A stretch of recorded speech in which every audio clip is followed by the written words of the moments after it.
పెద్ద వీర గ్రామంలో ఒక ఎద్దు ఒక కాకి ఉండేవి. అవి రెండు మంచి స్నేహితులు.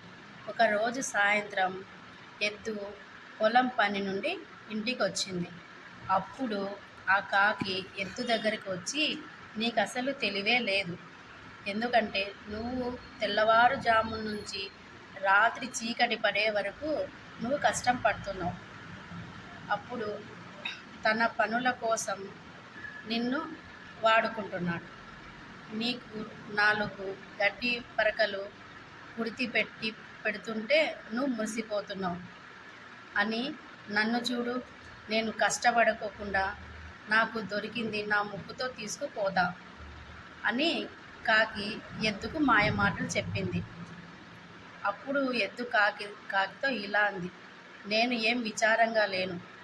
నేను ఆ రైతు కోసం కష్టపడుతున్నా. ఒక కుటుంబం బాగుపడుతుంది. అంతేకాదు, కొంతమంది ప్రజలు వాళ్ళ కుటుంబం కోసం నేను కష్టపడుతున్నా.